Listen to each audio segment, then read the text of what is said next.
بسم اللہ الرحمن الرحیم الصلاۃ والسلام علیک یا قرۃ عیون المومنین وعلی اصحابک آلک و اصحابک یا غیظ قلوب المنافقین۔ پیر محمد افضل قادری سجادہ نشین نیک آباد و بانی تحریک لبیک یا رسول اللہ مخاطب ہوں۔ مفتی طارق مسعود ہے، اس نے میرے فتوے کو غلط رنگ دیا ہے اور غلط رنگ دے کر اس کو فساد قرار دیا ہے، فساد فی الارض قرار دیا ہے۔ تو میں اس موضوع پر اہم کلام کرنا چاہتا ہوں، علماء و وکلاء سیافی بھی سنیں، عام مسلمان بھی سنیں۔ میں یہ کہنا چاہتا ہوں گستاخ رسول واجب القتل ہے۔ ارشاد باری تعالیٰ ہے ان الذین یؤذون اللہ ورسولہ لعنہم اللہ فی الدنیا والآخرہ واعد لہم عذابا مہینا۔ جو لوگ ایذا پہنچاتے ہیں اللہ اور اس کے رسول کو، ان پر لعنت ہے دنیا اور آخرت میں، اور رسوا کرنے والا عذاب ان کے لیے تیار کر رکھا ہے۔ اور پھر آگے آیت نمبر 61 ہے اسی صورت کی احزاب، فرمایا ملعونین اینما ثقفوا اخذوا وقتلوا تقتیلا۔ یہ لعنتی ہیں گستاخان رسول، جہاں کہیں بھی پائے جائیں ان کو پکڑا جائے اور ان کو قتل کیا جائے۔ یہ مرزا جیل میں جو ہے یہ بدترین گستاخ رسول ہے، بدترین اسلام دشمن ہے، قرآن کا دشمن ہے، اس سے اوپر اللہ کا دشمن ہے، اللہ کے رسول کا دشمن ہے، صحابہ کا دشمن ہے، ختم نبوت کے عقیدے کا دشمن ہے۔ اکابر اولیاء امت جنہوں نے بے شمار لوگوں کو مسلمان کیا، اسلام کو کھڑا کیا دنیا کے اندر، ان کا یہ دشمن ہے۔ اور یہ پاکستان کا بھی دشمن ہے، کیونکہ یہ افواج پاکستان کے خلاف نفرت پیدا کرتا ہے۔ جو گرانٹڈ لوگ ہیں جو افواج کے خلاف مختلف پروپیگنڈے کرتے ہیں، ان کا سرغنہ ہے۔ پاکستان کی سلامتی کے لیے بھی اس کے خلاف اقدامات اٹھانے ضروری ہیں۔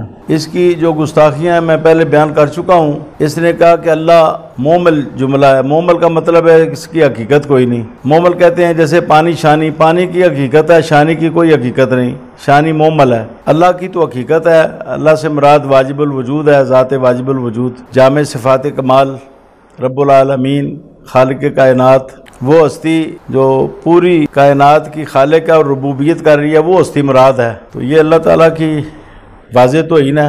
کہتا ہے جو قرآن پڑھا جاتا ہے نا، ایسے ہے جیسے فرینچ میں گالیاں۔ اس کی تشریح یہ کرتا ہے کہ ترجمے کے ساتھ قرآن پڑھنا چاہیے۔ ترجمے کے ساتھ بھی ٹھیک ہے، صحیح ترجمہ ہو، لیکن ترجمے کے بغیر پڑھنا بھی عبادت ہے، سننا بھی عبادت ہے، دیکھنا بھی عبادت ہے۔ یہ ساری باتیں حدیثوں سے ثابت ہیں۔ کبھی کسی نے نہیں کہا کہ یہ فرینچ کی گالیوں کی طرح ہے، قرآن کی توہین۔ پھر اس نے کہا جی کل کا چھوکرا یہود نے کہا، یہود نے بالکل نہیں کہا، ہمارا چیلنج ہے۔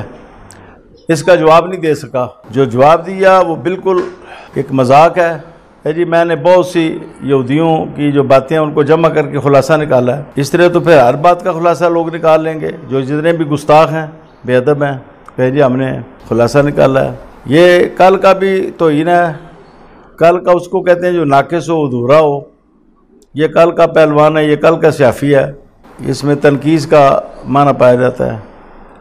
چھوکلا کا لفظ جو ہے یہ حضور نبی کریم کے لیے، آپ تو 53 سال میں تھے اس وقت جب مدینہ شریف میں گئے، اس عمر میں آپ کو چھوکرا کہنا، اس سے بڑی گستاخی اور کیا ہو سکتی ہے۔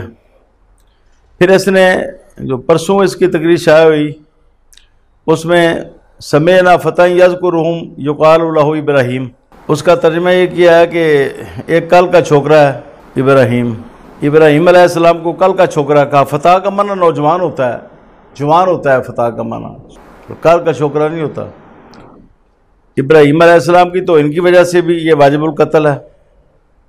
حضور نبی کریم صلی اللہ علیہ وآلہ وسلم کی تو ان کی وجہ سے کسی بھی نبی کی جو توہین کرے وہ واجب القتل ہے۔ پھر اس نے کہا جی توحید صحیح بیان ہو جائے تو پیغمبر، فرشتہ اور کوئی بزرگ کوئی شاہی نہیں ہے، پیغمبر شاہی کوئی نہیں، یہ بھی کلمہ کفر ہے۔ فرشتہ شاہی کوئی نہیں، یہ بھی کلمہ کفر ہے۔ کوئی بزرگ شاہی کوئی نہیں، تمام بزرگوں کی شاہیت کی نفی کرنا یہ بھی کفر ہے۔ پھر اس نے کہا جی ہمیں اگر مرزائی کافر نہ کہے تو ہم بھی ان کو نہیں کہیں گے۔ اس کا مطلب ہے کہ اس کو کافر کہنے کی وجہ سے وہ کافر ہے، وہ ختم نبوت کے انکار کی وجہ سے کافر نہیں ہے۔ یہ اسلام سے بھی انحراف ہے اور یہ آئین پاکستان سے بھی غداری ہے۔ پھر کہا جی صحابی ہونا کوئی فضیلت نہیں، حالانکہ صحابی ہونا بہت بڑی فضیلت ہے۔ نبی اکرم صلی اللہ علیہ وآلہ وسلم فرماتے ہیں تو موت پہاڑ کے برابر سونا خرچ کرو، میرا صحابی موت یادہ موت، سیر یادہ سیر جو خرچ کرے تو اس کا ثواب زیادہ ہے۔ اور قرآن پاک میں بے شمار آیتیں ہیں صحابہ کی شان میں، ان کے لیے جنتی ہونے کی سندیں دی گئی ان کو، اور بے شمار ان کے فضائل بیان ہوئے۔ یہ صحابہ کی بھی توہین کرتا ہے۔ اس کا آغاز داتا صاحب سے ہوا، جن کو پوری دنیا مانتی ہے، گنج بخش فیض عالم مظہر نور خدا۔ اس کا آغاز داتا صاحب کو گالیاں دینے سے ہوا، حضرت غوث اعظم کو برا بلا کہا اور بہت سے بزرگان دین کو۔ پھر اس نے پاکستان کو کمزور کرنے کے لیے افواج پاکستان جو جانیں دیتی ہیں پاکستان کی حفاظت کے لیے، آج اگر فوج نہ ہو مضبوط تو پاکستان کے دشمنان اسلام جو ہے ٹکڑے ٹکڑے کر دیں پاکستان کے۔ یہ فوج کا احسان ہے کہ فوج قربانیاں دے کر پاکستان کو بچا رہی ہے۔ یہ ظالم اللہ اور اس کے رسول کے بعد فوج کو بھی برا بلا کہتا ہے، تو یہ تو پاگل کتے کی طرح ہے۔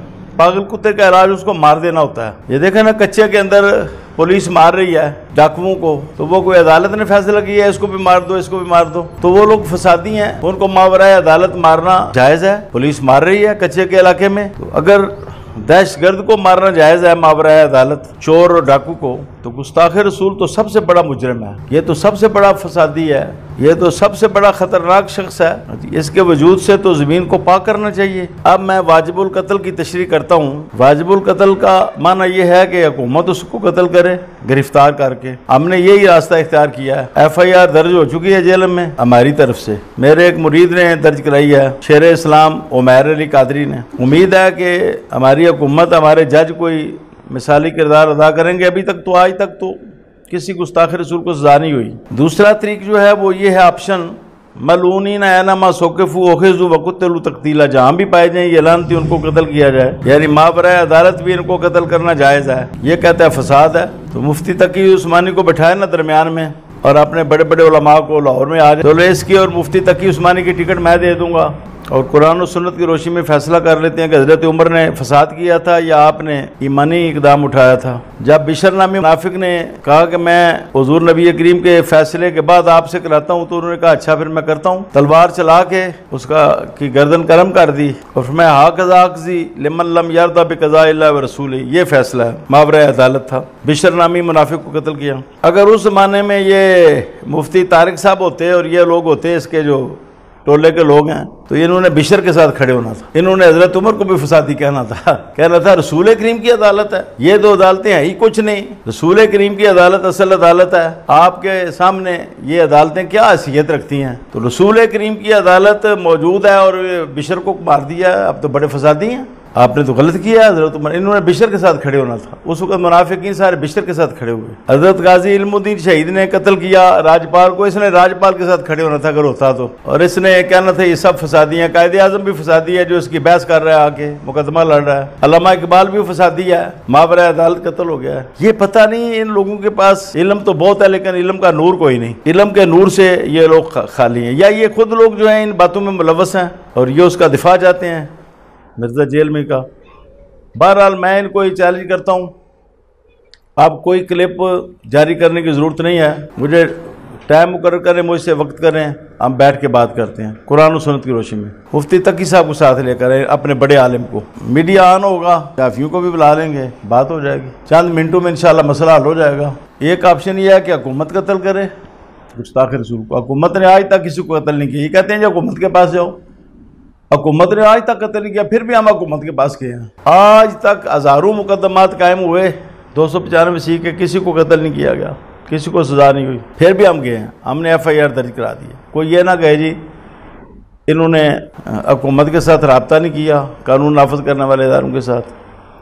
دوسرا آپشن یہ ہے کہ کوئی غازی اسلام اٹھے، یہ میں نے کہا ہے، میں یہ واضح کرنا چاہتا ہوں کہ غازی اسلام میں نہیں مقرر کرتا، حضرت عمر کو کسی صحابی نے مقرر نہیں کیا، غازی علم الدین شہید کے ماں باپ کو بھی پتہ نہیں تھا، غازی ممتاز کی بیوی کو بھی پتہ نہیں تھا کہ یہ کام وہ کرنے جا رہا ہے، غازی ریاض کے بھی گھر والوں کو پتہ نہیں تھا، عامر چیمہ کے والدین کو بھی پتہ نہیں تھا۔ غازی جو ہوتا ہے نا وہ اللہ تعالیٰ اس کے دل میں الہام فرماتا ہے کہ یہ کام کرنا ہے تو وہ کر دیتا ہے، وہ بھی من جانب اللہ آتا ہے۔ غازی بھی پیر افضل قادری نہیں اس کو مقرر کرتا، بیوقوفی ہے تمہاری سب کی۔ وہ طارق صاحب، وہ کیا ہے نام ان کا، طارق مسعود صاحب کی بیوقوفی، اور جو میڈیا پر آتا ہے کیا نام ہے،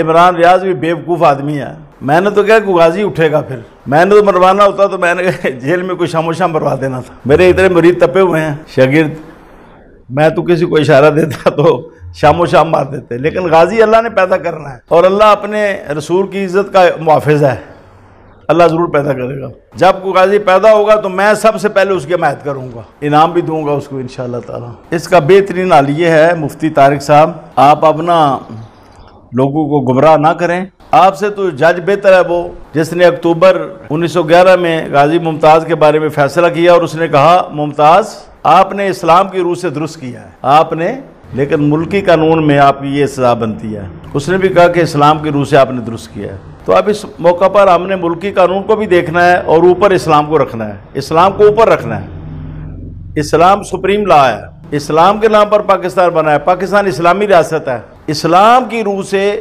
گستاخ رسول کو ماورائے عدالت قتل کیا جا سکتا ہے۔ اگر کوئی قتل کر دے تو امت نے اس کا ساتھ دیا ہے، قائد اعظم نے ساتھ دیا ہے۔ قائد اعظم سے آپ بڑے قانون دان ہیں، بابا قائد اعظم ساتھ دے رہا ہے، بمبے سے آ رہا ہے ٹرین پر بیٹھ کر بیماری کی حالت میں آ کے 3 دن بحث کرتا ہے ہائی کورٹ لاہور میں، علامہ اقبال ساتھ دے رہا ہے، پوری دنیا کے علماء ساتھ دے رہے ہیں۔ آپ اس وقت ہوتے ہیں تو آپ بھی اس وقت راجپال کے ساتھ کھڑے ہو جاتے ہیں، کہتے ہیں جی فساد ہوا ہے۔ تو فسادی آپ ہیں جو ناموس رسالت کی مخالفت کر رہے ہیں۔ کتنا جہاد ہوا، کتنے لوگ قتل ہوئے، آپ پھر کہیں گے سارے صحابہ فسادی تھے؟ کتنے لوگ قتل ہوئے، کتنی جنگیں ہوئی، آپ فسادی کہیں گے؟ تمام صحابہ کو جنہوں نے یہ فتوحات حاصل کی، اسلام کو غالب کیا دنیا میں، یہ سب فسادی ہوں گے؟ تو گستاخ رسول کو چھوڑ دیا جائے کہ وہ گستاخی کرتا پھرے، اس میں اصلاح ہے یا اس کو مار دینے میں اصلاح ہے؟ یہ تو پاگل کتے سے بھی زیادہ خطرناک ہے گستاخ رسول۔ لہذا میں اس وقت کچھ دل کا مسئلہ ہے، میں نے کچھ اور باتیں بھی کرنی تھیں، اسی پر میں اکتفا کرتا ہوں کہ آپ آ جائیں لاہور میں، ادھر گجرات آ جائیں، آپ تقی عثمانی کو ساتھ لے کر کسی بڑے عالم کو،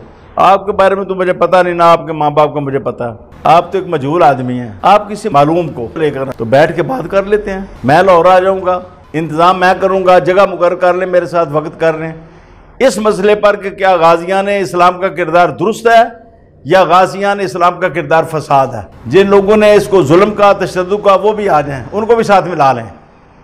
جنہوں نے غازی کے کردار کو ظلم کا، تشدد کا، ان کو بھی ساتھ ملا لیں، وہ بھی ساتھ ملا لیں، اور آپ اپنے ٹولے کو بھی ساتھ ملا لیں، اور میں انشاءاللہ تعالیٰ آ جاؤں گا۔ میں اکیلا ہی آپ کو پورا پڑ جاؤں گا سب کو انشاءاللہ تعالیٰ، اللہ اور اس کے رسول کے فضل سے۔ تو بیٹھ کے بات کر لیتے ہیں۔ یہ کیا ضرورت ہے میڈیا پر آپ کہیں جی یہ فساد ہو گیا، یہ غلط ہو گیا؟ ہاں جی، کوئی غلط نہیں، میں نے بات کہی، میں نے ساری بات قرآن و حدیث کے مطابق۔ قرآن کہتا ہے لعنتی ہیں، جہاں کہیں پائے جائے ان کو پکڑا جائے، ان کو قتل کیا جائے۔ من سب ربیعا فاقتلوہ، یہ حدیث اگر اس میں کوئی ذوف بھی ہے تو قرآن کریم نے اس کا ذوف دور کر دیا ہے حدیث صحیحہ نے۔ تو اللہ تعالیٰ ہم سب کو غیرت ملی عطا کرے۔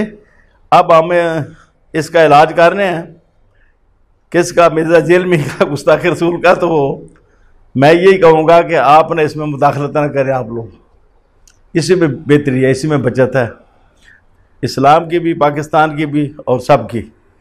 اللہ تعالیٰ ہدایت عطا فرمائے۔